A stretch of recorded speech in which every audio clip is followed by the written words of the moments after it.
嘿，大家好，我是尼可拉斯杨，祝大家花开富贵，龙年大吉。今天我要给大家讲一下梵语经文中记载的远古神秘世界。梵语传说中是梵天所创，天国的语言，所以梵语经文都是口口相传，只有正确的读音才能产生最大的能量。写下来的那种经文，在印度教婆罗门祭司的眼里，那都是没有灵魂的。新来的朋友一定要看看这一集啊！梵语的秘密，补充一下尼可拉斯杨元宇宙的知识。后来梵语传到中原，变成了汉字，发音都发生了巨大的改变。之前我们讲过的南无阿弥陀佛这句佛号，这里面隐藏着一个巨大的秘密。今天啊，我们必须深入讲一下。南无阿弥陀佛，梵音念作南无阿弥达巴，意思是向无限的光致敬。也可以翻译成皈依无量光，或者是合一无限光，意思是我们要将自己和无限的光合二为一，成为一体。这是来自远古梵天的声音啊，非常神秘。根据世界各国濒死体验的报告，绝大部分的案例写道，在人类死亡的那一刻，首先会发现自己出现在黑暗的走廊或者是楼梯上。然后自己会突然向前飞速移动，穿过黑暗的宇宙，进入一片巨大的白光之中，然后就会感觉到这个光好像可以和人进行心灵感应，它好像在说什么，让死去的人感觉到有一种强烈的无条件的爱和巨大的被接受感。这时候的人已经没有了任何的恐惧和不安，只剩下无限的平静。而且这种经历，不论信不信宗教的人，大多数都会出现啊，非常奇怪。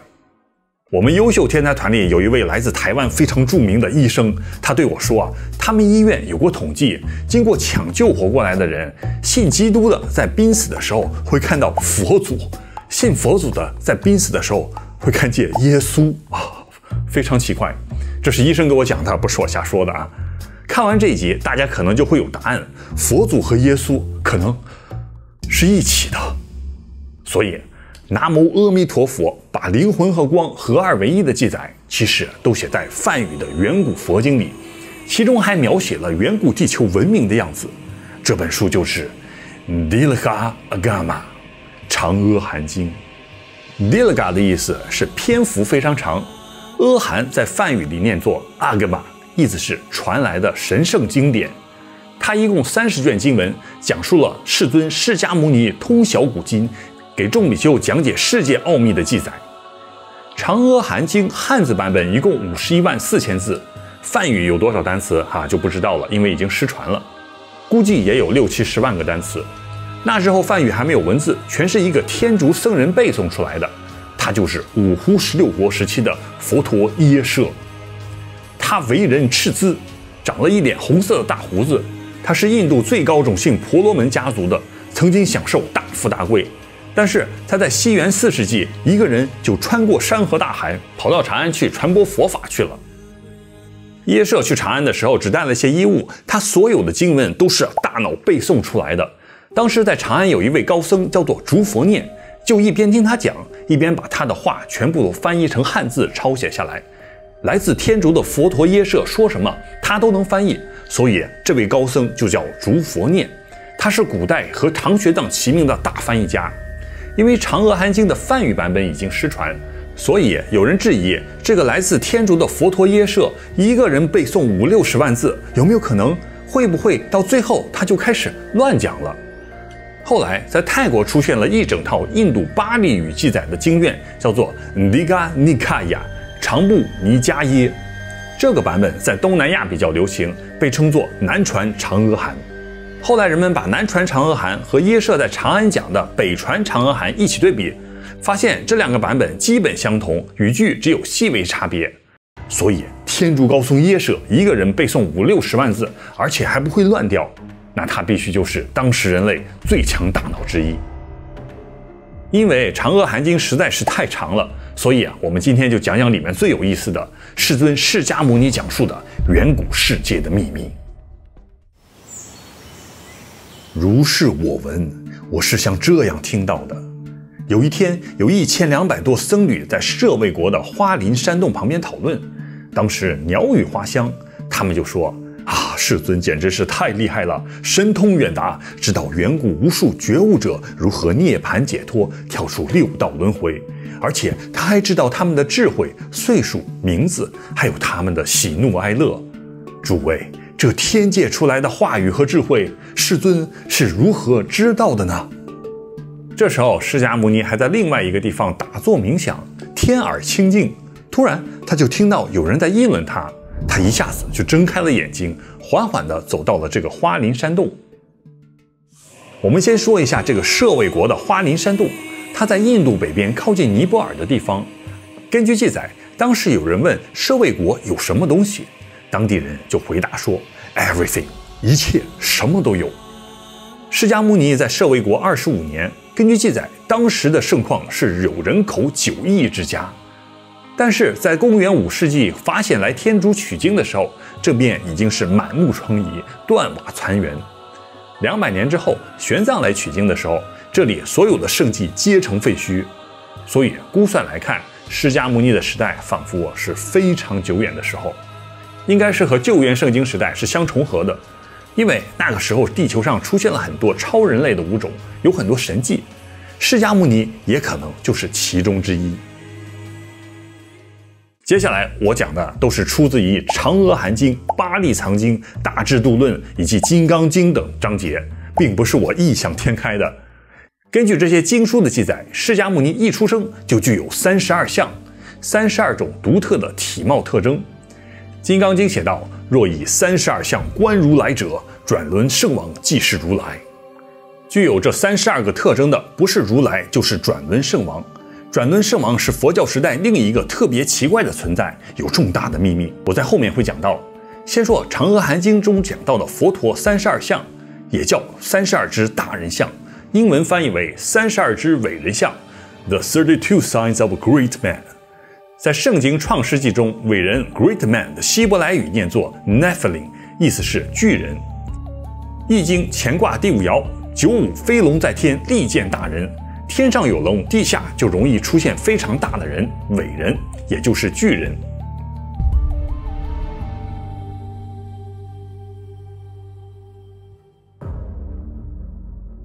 龙在佛经中称为 Naga， 汉地翻译为龙王，为天龙8部之一，专门保护佛祖的。天上出现龙，地上就会出现32只伟人像的巨人。等等，难道佛祖释迦牟尼是巨人？在《嫦娥含经》，释迦牟尼说道：伟人32相，手足细欠，长无能及。直立的时候，双手长过膝盖，口一毛生，其毛右旋，干流离色。从这里开始讲，就变得非常奇怪了。释迦牟尼身上的毛是右旋，毛发是天青色，皮肤又是金黄色蓝色的体毛，但是又发着金光。眼如牛王，眼珠子超级大，眼睛也是天蓝色。嘴里有40颗牙齿，体长辈人，身高是普通人的几倍。有记载，释迦牟尼12岁的时候，足踏舍卫国国门之门槛，头触门楣，估计也有2到3米之多。释迦牟尼在舍卫国亲自设计铸造了自己8岁、12岁和25岁的等身雕像。这3座金身现在都还在，8岁和12岁的存放于西藏的小昭寺和大昭寺。原版的塑像，大家看这个照片，他12岁的塑像已经比成年人大很多了。25岁的等身塑像存放于印度的正觉大塔内，丈6金身高3.8米。唐玄奘在《大唐西域记》卷10中记载，次北有佛足迹，长尺有8寸，广域6寸，深可半寸。释迦牟尼的足印遗迹，根据唐朝长尺计算，8寸就是54厘米。我们对比一下就知道，姚明的身高2.23米，脚长30厘米，所以释迦牟尼脚长54厘米，他的身高就预计在3.8米的高度。我们大家去寺庙看到的佛祖雕像，就是释迦牟尼的真实高度，非常高大。这不是瞎说的，释迦牟尼的指骨和佛牙的舍利的尺寸就非常巨大，大家可以去量一下不知道让不让你量。佛牙舍利长达5厘米多，我在这集有详细解释，里面还有那迦龙族的秘密，链接我放到信息栏里，大家一定要看一下。嫦娥含经记载的32相还有最后一条顶有肉髻，就是佛祖的头上有一个一个像海螺一样的头发，又称螺髻，是32相中最尊贵的标志。这里面其实蕴藏了一个地球远古种族的最大秘密，没有之一。这种发型在佛经中被称为肉髻，肉和髻是肉和头发组成的，在梵语中念作乌什尼莎，它的意思其实不是头发的发型，而是颅骨的凸起。头顶会凸起。之前我们在很多节目中都解密过，古埃及法老、南美洲的古印加文明，再到远古的土耳其哥贝利克时阵中，都出现了长头星人的遗迹。在人类古代历史中，世界各地的贵族都出现颅骨的超自然突出，形成乌什尼莎。在斯里兰卡佛教中描述的更加夸张，说佛祖的乌什尼莎非常高，可以伸向天空，无法测量。后来这个长颅骨的乌什尼莎明显是有点太超自然，普通人类无法理解，所以佛教雕塑中就逐渐用头顶的头发来代替，就变成了一个发髻。但是现在看来，如果只是一个单纯的古代发型，就无法解释为什么乌什尼莎在汉语中被翻译成肉髻。所以伟人32相都是远古超自然人类的样子。欧洲、非洲、美洲等等全世界各个地方都有缠头的习俗，这些人类其实就想成为远古神的样子。为什么说嫦娥含经一开始众比丘说世尊知道过去、现在和未来，神通远大？因为释迦牟尼他就不是一般人类，他可以读懂上古时期的梵天留下出来的远古经文，这也是有原因的。释迦牟尼来自古印度靠近喜马拉雅山的部落，被称为 Sakya 释迦族。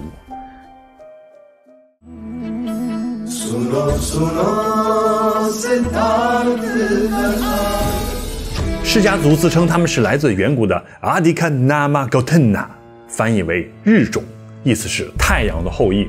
建立舍卫国的第一位国王被称为太阳后裔之王，日种王。释迦族自古崇拜的神就是太阳神 Okaka， 释迦族建立的王国被称为太阳王朝。释迦牟尼胸前还有一个万字标志，这也是32相之一。它原始的意思是一个太阳放射出万丈光芒，佛光万丈。所以太阳的后裔释迦族的伟人释迦牟尼，他知道一切关于光的秘密。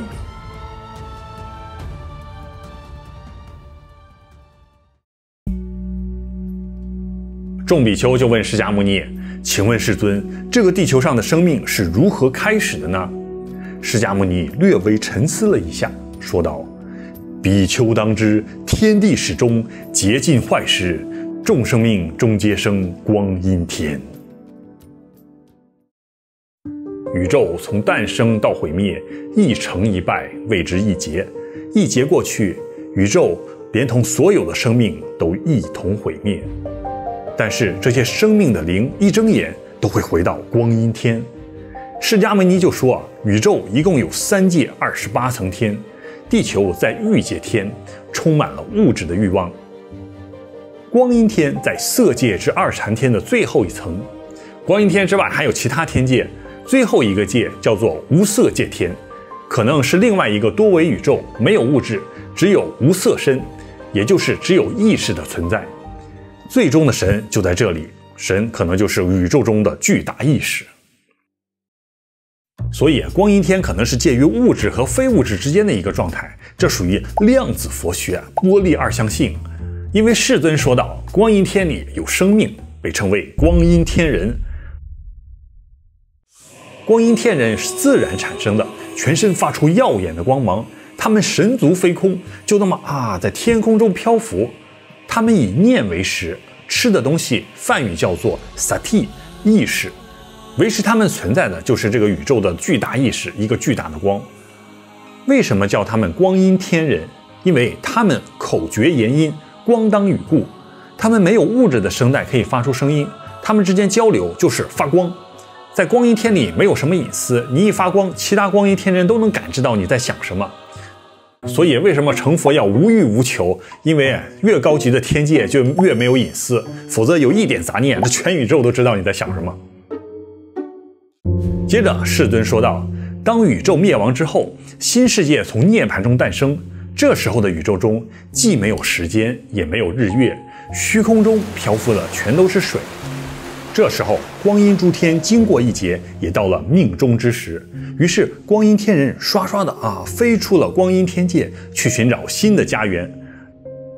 当他们从宇宙的边缘来到欲界天的时候，也就是银河系，这里的土地已经从水中显露出来，光阴天人就在此降落。他们降落的星球有地球，也有其他星球。当时他们还是以念为食，在天空中一边发光一边飞翔。这时候他们称自己为 Sattva Sattva， 意思是众生众生，有意识的生命体，汉语翻译为众生或者是寒食。有一部分光阴天人在地球的天空中飞翔的时候，突然他们发现地球的大地上裂开了一个大口子，有甘泉涌出，好似酥蜜一样，非常粘稠，鼓鼓地从泉口中喷涌而出。光阴天人其中有一些天性单纯、没有防范之心的人，就非常好奇，心想此为何物，可以尝尝。于是他们就靠近泉水喝了下去。他们越喝就感觉到越高兴，越喝越美味。其他光阴天人一看，这泉水怎么有如此之功效？于是都飞过去喝。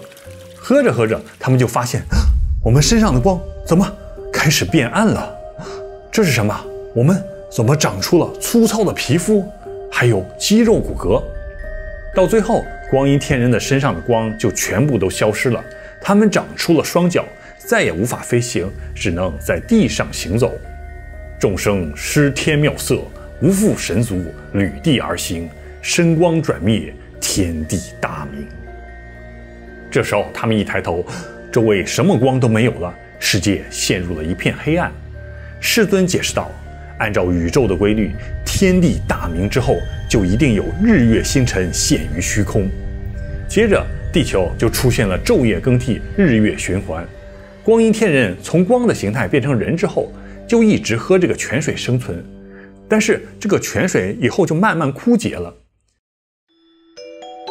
在日月出现之后，地球的土地上就慢慢开始长出了另外一种食物，叫做地肥。所以众生就开始吃地肥，地肥尝起来色香味俱全，而且非常干净。但是吃着吃着，他们身体又开始变化。那些吃地肥特别多的人，皮肤就开始变得越来越粗糙，面相也变得越来越难看。吃的少的人，面相还依然秀美有光泽。于是这个世界就根据容貌分成了美丑两派，相互嫉妒和相互看不起，这是远古的容貌焦虑症。于是人类就开始争吵不休，地肥也随之枯竭。在这之后就开始长出了大米，没有壳的大米直接就可以吃，虽然味道不如蜜泉和地肥好吃，但是随取随长，永无止境。众生就开始吃大米，吃着吃着他们就开始相互凝视，发现对方怎么越来越好看，于是人类就有了情欲，然后他们就开始互相亲近，如胶似漆。其他众生一看，你们在做什么？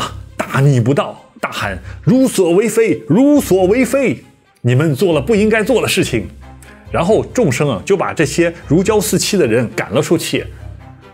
到此为止，听起来就非常像圣经旧约创世纪中神把亚当夏娃赶出伊甸园的故事。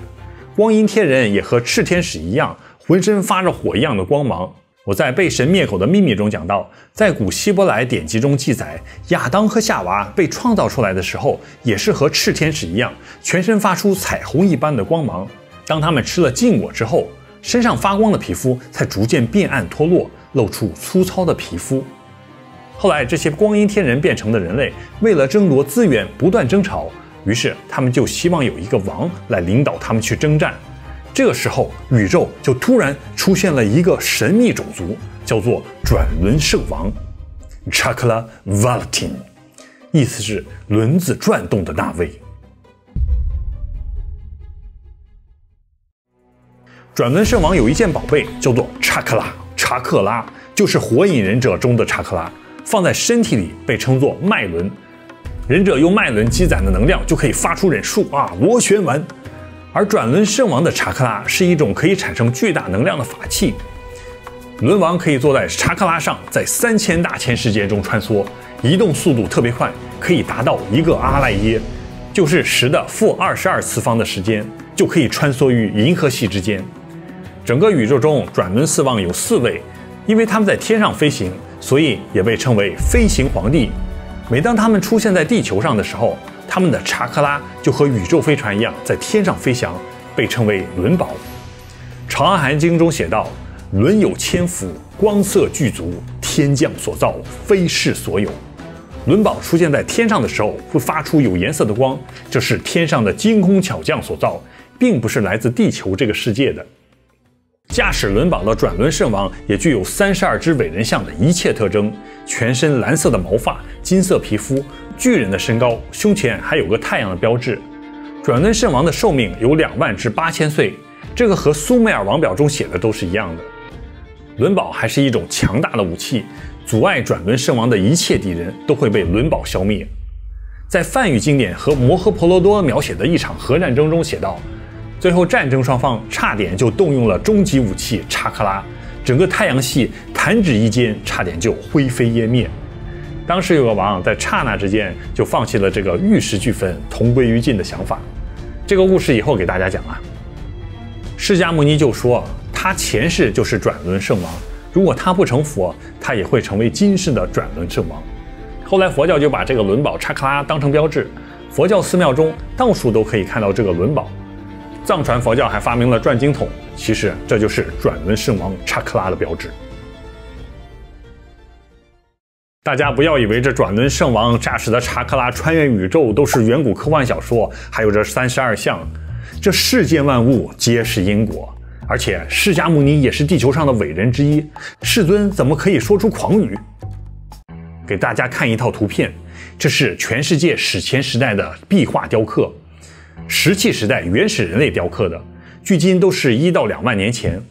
大家看，有北美华盛顿的、俄国的、巴西、墨西哥、瑞典、叙利亚等等等等，他们都在天上画出一个轮宝查克拉。最奇怪的就是这个俄罗斯西伯利亚史前石刻，这里面出现了一个7头怪。大家看，天上还有一个轮宝，地下的人类都非常小。在佛经中记载，这7头怪被称作那迦龙族，天龙8部的一支，他们是佛祖和转轮圣王的军队。之前易经也写到95飞轮在天，利见大人，就是龙王和乘坐轮宝的转轮圣王经常同时出现。全世界的史前人类其实都看到了他们的样子，于是就把他们都刻在岩石上，后来就记载在梵语经文上和其他的宗教里。难道梵语是转轮圣王的语言？世尊的《嫦娥含经》才讲了一点点转轮圣王也才刚刚出场，请大家多多订阅点赞。如果我们的频道订阅人数可以超过16万人，下一期团长就给大家破解3星堆的秘密。因为当我翻阅远古梵语经典的时候，史前3星堆发生的故事仿佛在我眼前一幕一幕飘过。好了，今天的节目到此为止了，我们下期再见。嗨，祝大家龙年开门大吉，福星高照，财源滚滚。今年是龙年，飞龙在天。吠陀经里还说转轮圣王会回来拯救世界的。请大家多多加我的 Line、WeChat 或者是 Telegram。Line 的优秀天团团银河1群已经满了，现在我更新链接了。WeChat 的请留言单独发给大家。我们的未来是星辰大海。